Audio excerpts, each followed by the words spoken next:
Hello everyone, আসসালামু আলাইকুম। কেমন আছেন সবাই? আই হোপ সবাই অনেক বেশি ভালো আছেন। আলহামদুলিল্লাহ আমরাও অনেক অনেক ভালো আছি।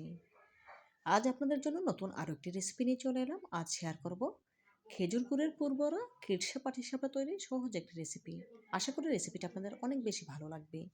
তো বন্ধুরা, না টেনেই সম্পূর্ণ ভিডিও জুড়ে সাথে থেকে পাটিসাপটা পিঠা তৈরির রেসিপিটি দেখে নেওয়ার অনুরোধ রইল। চলুন পিঠা তৈরির মূল প্রস্তুত প্রণালীতে যাওয়া যাক। পাটিসাপটা পিঠা তৈরির জন্য প্রথমে ব্যাটার তৈরি করে নিতে হবে। এখানে একটি মিক্সিং বোল নিয়ে নিচ্ছি মেজারমেন্ট কাপের 2 কাপ শুকনো আতপ চালের গুঁড়া। তার সাথে অ্যাড করে দিচ্ছি হাফ কাপ ময়দা, দিব কোয়ার্টার কাপ গুঁড়া দুধ, 1/3 কাপ চিনি, স্বাদ মতো লবণ।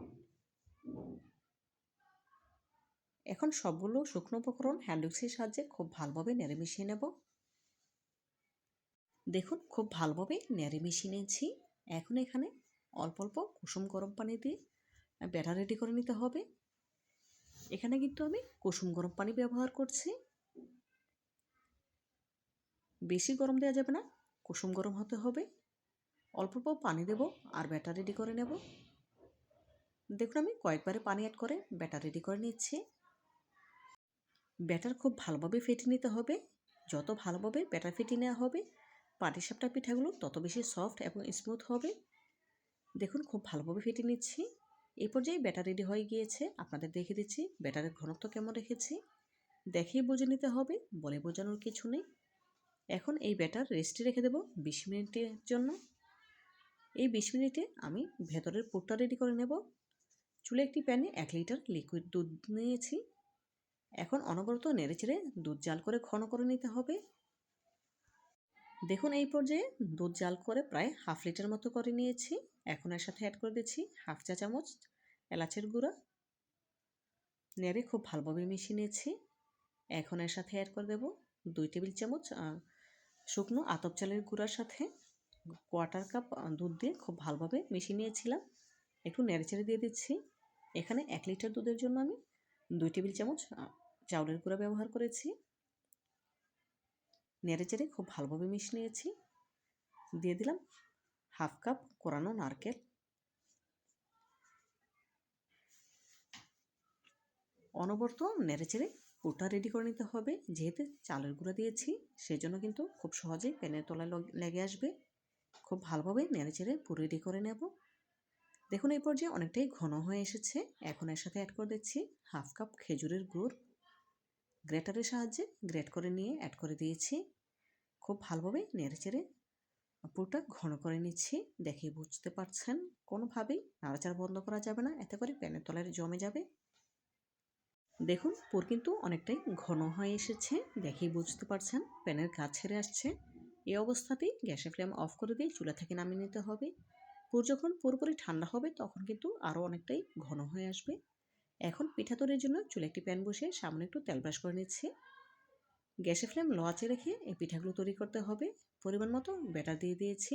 এখন প্যান তুলে নিচ্ছি পিঠাটা ছড়িয়ে নেওয়ার জন্য। গ্যাসের ফ্লেম অবশ্যই একদম লো আঁচে রাখতে হবে। এখন ঢেকে দিলাম 2 মিনিটের জন্য। 2 মিনিট পর ফিরে এলাম। দেখুন পিঠা হয়ে গিয়েছে। এখন আগে থেকে যে পুরটা আমি রেডি করে রেখেছিলাম সেটা একটু লম্বাটে করে দিয়ে দিয়েছি। আমি আমার পরিমাণ মতো পুর নিয়েছি, তবে আপনারা আপনাদের পরিমাণ মতো পুর নিতে পারেন। এক সাইড থেকে পাটিসাপটার পিঠার আকারে ভাজে দিয়ে নিচ্ছি। দেখেই বুঝতে পারছেন খুব সহজেই কিন্তু প্যান থেকে উঠে আসছে। আপনারা যদি আমার রেসিপিটি ফলো করে এভাবে খিরসা পাটিসাপটা তৈরি করেন তাহলে কিন্তু আপনারাও পারফেক্টভাবে পাটিসাপটা পিঠা তৈরি করতে পারবেন। একটু ভেঙে যাবে না বা প্যানের তলায় লেগে যাবে না। খুব সহজেই এই পিঠাগুলো তৈরি করা যায়। দেখুন একটি পিঠা তৈরি হয়ে গিয়েছে। আপনাদের বোঝার সুবিধার্থে আরও একটি পিঠা তৈরি করে দেখাচ্ছি। আবারও সামনে একটু তেল ব্রাশ করে নিয়েছি। পরিমাণ মতো ব্যাটার দিয়ে প্যানটা একটু ধুলিয়ে নিচ্ছি। এভাবে করে ধুলিয়ে নিলে পিঠাগুলো দেখতে অনেক বেশি সুন্দর হবে। আর গ্যাসের ফ্লেম একদম লো আঁচে রাখবেন।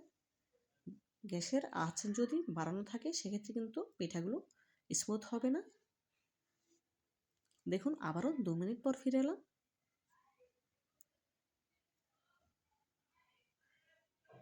আবারও সাইড থেকে পুর দিয়ে দিচ্ছি।